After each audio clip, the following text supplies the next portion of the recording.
General ટોપિકને લઈને હું આપ સર્વે વિદ્યાર્થી મિત્રો સામે આવી રહ્યો છું। મિત્રો, આજના વિડીયોનો ટોપિક કંઈક એવો મેં પસંદ કર્યો છે જે નેટ સ્લેટની એક્ઝામ આપતા હોય, જીસેટ કે ગેટની એક્ઝામ આપતા હોય અથવા જનરલ કેમેસ્ટ્રી વિશે કંઈક જાણવાની ઉત્સુકતા હોય એવા તમામ વિદ્યાર્થી મિત્રોને આજનો આ વિડીયો ખૂબ જ મદદરૂપ થઈ શકે। આશા રાખું છું કે આ ઉપરાંત બીએસસી સેમેસ્ટર 1 to 5માં અભ્યાસ કરતા તમામ વિદ્યાર્થી મિત્રો, આ ઉપરાંત એમએસસી ઇનઓર્ગેનિક કેમેસ્ટ્રીના પણ તમામ વિદ્યાર્થી મિત્રો માટે જનરલ કેમેસ્ટ્રીનો આ topic structure and formation of SO2 ખૂબ જ મદદરૂપ પુરવાર થઈ શકે। મિત્રો, ઘણી વખતે આપણને એવું થાય કે બીએસસી કે એમએસસી કેમેસ્ટ્રી પૂરું કર્યા પછી પણ જ્યારે નેટ કે સ્લેટ જેવી એક્ઝામમાં આપણે બેસવાના હોઈએ અને સલ્ફર ડાયોક્સાઇડનું બંધારણ અથવા સલ્ફર ડાયોક્સાઇડ જેવા બીજા ઘણા જ ઇનઓર્ગેનિક કેમેસ્ટ્રીમાં આવતા મોલિક્યુલ્સના સ્ટ્રક્ચર અને ફોર્મેશન પુરવાર કરતાં આપણને જો ન આવડતા હોય તો એ આપણી ઉણપ છે। મિત્રો, સ્વાભાવિકપણે જ બીએસસી થયેલા દરેક વિદ્યાર્થી માટે આવા અણુઓના બંધારણો અને એના ફોર્મેશન્સ, એના સ્ટ્રક્ચર્સ, એના હાઇબ્રિડાઇઝેશન્સ, એની ઇલેક્ટ્રોનિક રચનાઓ, એની જ્યોમેટ્રિક કન્ફિગરેશન્સ, એની મોલેક્યુલર કન્ફિગરેશન્સ, એની ઇલેક્ટ્રોનિક કન્ફિગરેશન્સ, આ બધી જ માહિતી બીએસસી અને એમએસસી કેમેસ્ટ્રી થયેલા દરેક વિદ્યાર્થીઓ પાસે આવશ્યક છે। પરંતુ જો આ વસ્તુથી આપણે અજાણ હોઈએ તો ક્યાંક ઊણા ઉતરીએ છીએ અને આપણું સિલેક્શન ઇન્ટરવ્યૂમાં થઈ શકતું નથી। તો મિત્રો, આશા રાખું છું કે આજનો આ વિડીયો બીએસસી સેમેસ્ટર 1થી માંડી અને સેમેસ્ટર 5-6 તો બરાબર છે, પણ એમએસસી સુધીના દરેક વિદ્યાર્થીઓ માટે ખૂબ ખૂબ ઉપયોગી પુરવાર થશે એવી અપેક્ષા સાથે શરૂ કરું છું structure and formation of sulphur dioxide.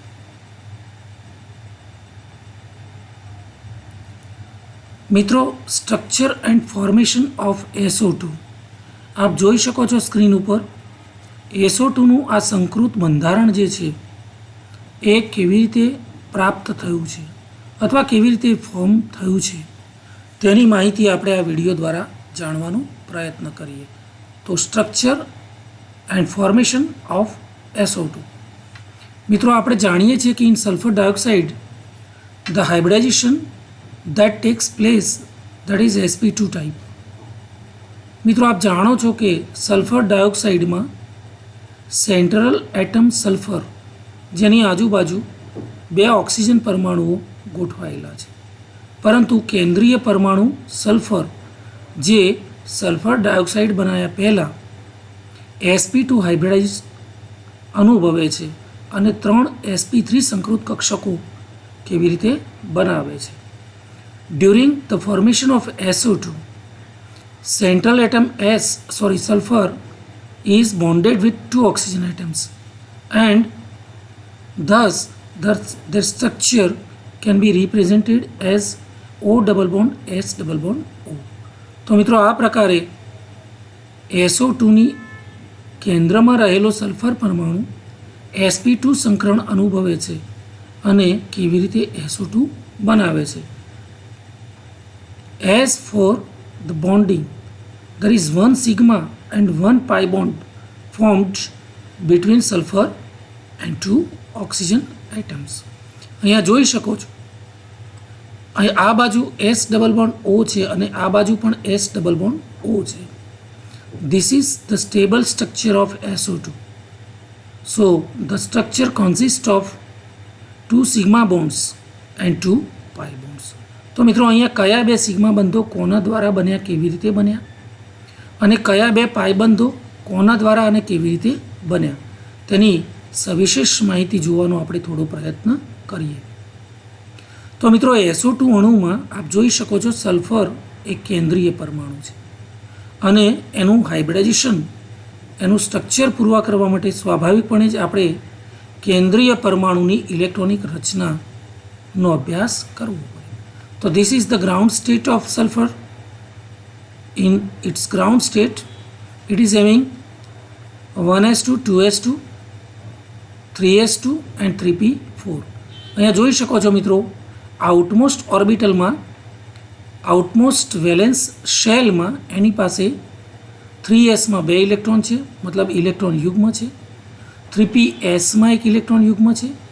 3pyમાં single electron છે અને 3pzમાં સિંગલ ઇલેક્ટ્રોન છે. 3d ઓર્બિટલ ખાલી છે. Before the formation of SO2, sulfur becomes an excited. It gets excited state before the bonding process. Okay? તો in its excited state, ઉત્તેજિત અવસ્થામાં sulphur પરમાણુમાં આ 3px ઓર્બિટલમાં રહેલો એક ઇલેક્ટ્રોન 3d ઓર્બિટલમાં એક્સાઇટેડ થઈ અને જાય છે. અહીંયા જવાનું કારણ મિત્રો જાણો છો, વધુમાં વધુ વેલેન્સ પ્રાપ્ત કરવાનો અહીંયા પ્રયત્ન થયો છે. તો હવે સલ્ફર પરમાણુ પાસે 4 વેલેન્સ છે, એની જે 2 હતી એ હવે 4 વેલેન્સ બની ગઈ છે. એટલે single electron from 3p orbitals excited to 3d orbital. Okay, હવે બિફોર બોન્ડિંગ સલ્ફરનો એટમ હાઇબ્રિડાઇઝેશન એક્સપિરિયન્સ કરે છે અને એ સંકરણની પ્રોસેસમાં એક s ઓર્બિટલ 3s અને 2 3p, so sp2 hybridisation tax place there. એટલે સિંગલ s અને 2 p, px અને py. સિમિલરલી અહીંયા 3 ઓર્બિટલ થઈ, એક s અને 2 p. So this type of hybridisation is called sp2 hybridisation. અને આપ સર્વે મિત્રો જાણો છો કે જો sp2 પ્રકારનું હાઇબ્રિડાઇઝેશન થાય, સંકરણ અનુભવાય, તો 3 હાઇબ્રિડાઇઝ સંકૃત કક્ષકો 120 ડિગ્રીના બોન્ડ એંગલે ગોઠવાય છે. અને સિમિલરલી સલ્ફર એટમ્સ અહીંયા જોઈ શકો છો આપ, 3 સંકૃત કક્ષકો, જેમાં 1, 2 અને 3. તો આ પ્રકારે 3 સંકૃત કક્ષકો 120 ડિગ્રીના બોન્ડ એંગલે ગોઠવાય છે, જેમાં 4 ઇલેક્ટ્રોનો અહીંયા ફિલઅપ કરવાના થાય. એટલે 1, 2, 3 અને ચોથો ઇલેક્ટ્રોન અહીંયા યુગ્મિત થાય છે. So this is non bonding electron pair. સલ્ફરની આ નોન બોન્ડિંગ ઇલેક્ટ્રોન પેર ત્રીજી સંકૃત કક્ષકમાં ગોઠવાય છે, જ્યારે 2 સંકૃત કક્ષકોમાં સિંગલ ઇલેક્ટ્રોન ઓક્યુપાય થાય છે. ઓકે, હવે આપ જાણો છો એ પ્રકારે બાકીની એક p ઓર્બિટલ 3pz ઓર્બિટલ, જેમાં સિંગલ ઇલેક્ટ્રોન છે અને સલ્ફરની 3d1માં એક ઇલેક્ટ્રોન છે. તો આ બંને કક્ષકો 3pz અને 3d, આ બંને કક્ષકોમાં એક એક ઇલેક્ટ્રોન ગોઠવાયેલો છે. તો મિત્રો અહીંયા જોઈ શકો છો, હવે સલ્ફરની જે 3 sp2 સંકૃત કક્ષકો, જેમાં 2 સંકૃત કક્ષકોમાં એક એક ઇલેક્ટ્રોન ભરાયેલો છે, એ બંને એક એક ઇલેક્ટ્રોન સાથે ઓક્સિજન પરમાણુની ઇલેક્ટ્રોન રચના પણ કંઈક આવી જ છે. 2s2, 2px2, 2py1 અને 2pz1 અને 3d ખાલી છે. તો ઓક્સિજનની ઇલેક્ટ્રોન રચના સલ્ફરના સેમ છે, એટલે ઓક્સિજન પરમાણુ પણ sp2 સંકરણ અનુભવે છે. એટલે ઓક્સિજન પરમાણુની 1 અને 2, ઓક્સિજન જો sp2 અનુભવે તો એની પાસે આપ જોઈ શકો છો 3 સંકૃત કક્ષકો, જે પૈકી 2 સંકૃત કક્ષકોમાં અબંધકારક electron, there are 2 non-bonding electron pairs in oxygen sp2. તો ઓક્સિજનની 2 sp2 નોન બોન્ડિંગ ઇલેક્ટ્રોન પેરથી ભરાયેલી હશે, જ્યારે 1 sp2 ઓક્સિજનની સિંગલ ઇલેક્ટ્રોનથી ભરાયેલી હશે અને ઓક્સિજનની 2pz જેણે સંકરણમાં ભાગ નથી લીધો એ. તો હવે અહીંયા ઓક્સિજન પોતાની બે સંકૃત કક્ષકો જેમાં બે ઇલેક્ટ્રોન પેર છે એ એક ઇલેક્ટ્રોન પેર અહીંયા આપણે મૂકીશું ડોટથી, અહીંયા મૂકેલી જ છે, જોઈ શકો છો આપ. અહીંયા બીજી ઇલેક્ટ્રોન પેર બીજી સંકૃત કક્ષકમાં અને ત્રીજી સંકૃત કક્ષક સલ્ફર સાથે સિંગલ ઇલેક્ટ્રોનથી બોન્ડેડ થાય છે, એટલે sp2 સલ્ફરની અને sp2 ઓક્સિજનની અહીંયા બોન્ડિંગ પેરની રચના કરે છે અને સિંગલ એક સિગ્મા બંધનું નિર્માણ થાય છે. સિમિલરલી અહીંયા આ ઓક્સિજનની sp2માં એક ઇલેક્ટ્રોન, સલ્ફરની sp2માં single electron, both are experience overlapping to form second sigma bond. તો આ પ્રકારે અહીંયા બે સિગ્મા બંધ બને છે. હવે મિત્રો ઓક્સિજનની 2pzમાં રહેલો ઇલેક્ટ્રોન 2pzમાં અને સલ્ફરની 2pzમાં રહેલો ઇલેક્ટ્રોન, એટલે બંનેની pz ઓવરલેપ થાય છે અને અહીંયા એક પાઈ બોન્ડ ફોર્મ થાય છે જેને p પાઈ બોન્ડ તરીકે ઓળખવામાં આવે છે. ત્યાર પછી અહીંયા સલ્ફરની જે કહેવાય 3d ઓર્બિટલ્સમાં એક ઇલેક્ટ્રોન છે અને ઓક્સિજનની 2pzમાં બીજા ઓક્સિજનની 2pzમાં જે ઓર્બિટલમાં સિંગલ ઇલેક્ટ્રોન છે એ બંનેનું ઓવરલેપિંગ થઈ અને બીજો પાઈ બોન્ડ જેને આપણે d પાઈ કહીએ છીએ, d pi from sulfur atoms, p pi from oxygen atoms. So it is called p pi. Another pi bond is known as d pi p pi. તો આ પ્રકારે બે સિગ્મા બંધો અને બે પાઈ બંધોમાં એક p pi અને બીજો second one is d pi. તો આ પ્રકારે બે સિગ્મા અને બે પાઈ બંધોનું અહીંયા નિર્માણ થાય છે અને સલ્ફરની ત્રીજી જે સંકૃત કક્ષક છે એમાં નોન બોન્ડિંગ ઇલેક્ટ્રોન પેર આ પ્રકારે ગોઠવાય છે. હવે મિત્રો પ્રશ્ન આપણે ફરી એકવાર સેમ સ્લાઇડ ડિસ્કસ કરીએ. હવે જો સલ્ફર એટમમાં અને ઓક્સિજન એટમમાં sp2 સંકરણ થતું હોય તો SOS bond angle will be 120 degree, પરંતુ આપ જોઈ શકો છો 119 ડિગ્રીનો અહીંયા બતાવવામાં આવ્યો છે. તો શા માટે? તો મિત્રો અહીંયા બે બોન્ડિંગ પેર છે, અહીંયા પણ બે બોન્ડિંગ પેર છે, જ્યારે સલ્ફરની ત્રીજી સંકૃત કક્ષકમાં નોન બોન્ડિંગ ઇલેક્ટ્રોન પેર છે. So repulsion between non bonding, so lone pair to bond pair is greater than bonding pair to bonding pair.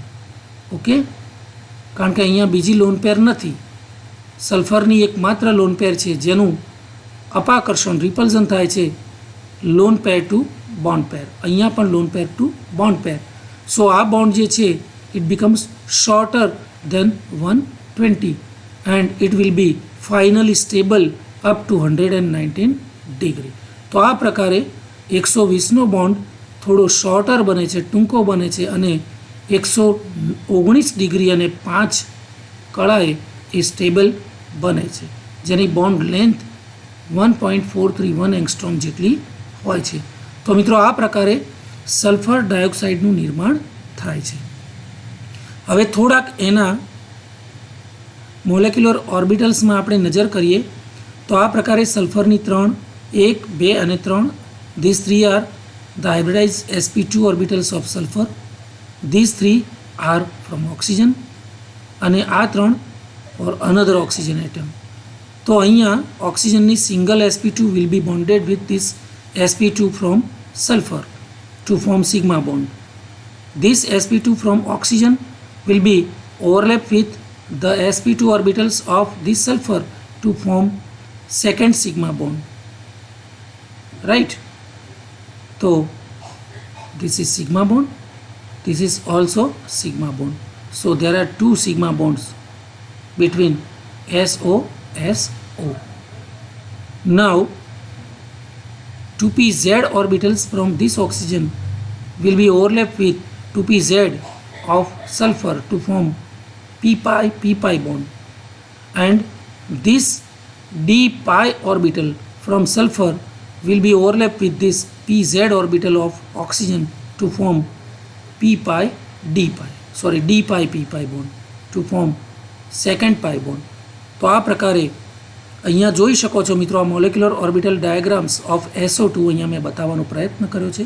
This is nothing but correlation diagram or molecular orbital diagram of SO2 molecule. અહીંયા જમણી બાજુ જોઈ શકો છો, right side of the diagram you can see the sp2, 6 sp2 from both the oxygen, 1 2 3 1 2 3, and both the 2pz orbitals of oxygen atom, 2pz from this oxygen, 2pz from this oxygen. These are the electrons distributed in these orbitals, and these are the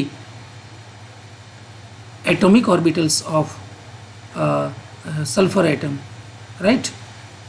So this is the sp2 hybridized orbitals of sulfur atom, and this is 3pz orbitals of sulfur. They may be form this type of molecular orbitals and filled by the different electrons. Okay, now let me show some of the resonance structures of sulphur dioxide. દોસ્તો અહીંયા આપણે જોઈ શકીએ છીએ કે sulphur અને oxygen વચ્ચે જે બંધ બન્યો છે, due to this electronegativity is higher than the sulphur, oxygen is more electronegative than sulphur. જો અહીંયા બોન્ડિંગ પેર જે છે પાઈ બોન્ડની ઓક્સિજન પોતાની તરફ ખેંચી રાખે તો it becomes negatively charged. Similarly આ બોન્ડ પેર જો અહીંયા આવે તો oxygen becomes negatively charge. So both the negative charge moves to oxygen atoms, which will be resulted into more positively charged of sulfur. તો અહીંયા સલ્ફર +2 છે, જ્યારે ઓક્સિજન બંને માઇનસ છે. સિમિલરલી એક એઝમ્પશન્સ આપણે એવી પણ કરી શકીએ કે જો એની બોન્ડ પેર અહીંયા આપી દે તો અહીંયા S અને ઓક્સિજન વચ્ચે ડબલ બોન્ડ ફોર્મ થઈ શકે છે. So this will be neutral, sulfur will be positively charged while this will be negatively charged. But even though charges have been reduced, અહીંયા જોઈ શકીએ છીએ કે નેગેટિવ ચાર્જ રિડ્યુસ થયો છે, અહીંયા પોઝિટિવ ચાર્જ રિડ્યુસ થયો છે, છતાં પણ whole the structure or molecule is unstable. હજી સ્ટ્રક્ચર સ્ટેબલ ફોર્મમાં આવ્યું નથી. એક પોસિબિલિટી આ પણ છે કે જો આ ઓક્સિજન બોન્ડિંગ પેર અહીંયા ધકેલે તો this sulphur will be reduce its charge. Okay, તો આ પરિસ્થિતિનું નિર્માણ પણ થઈ શકે છે. This is the same that of this structure, પણ એમાં પણ still it is unstable. Okay, તો finally how can it be stable? જો બંને ઓક્સિજન પરમાણુઓ પોતાની બોન્ડિંગ પેર અહીંયા મૂવ કરે તો both the oxygen becomes neutral and sulphur also becomes neutral. I mean molecule totally becomes neutral molecule. Okay, તો અહીંયા જોઈ શકીએ છીએ કે there are no charge on any atom. Okay, so this is nothing but most stable structure of sulfur dioxide, and so we get the final resonance hybrid structure like this. Okay, so this is nothing but most stable and resonance hybrid structure.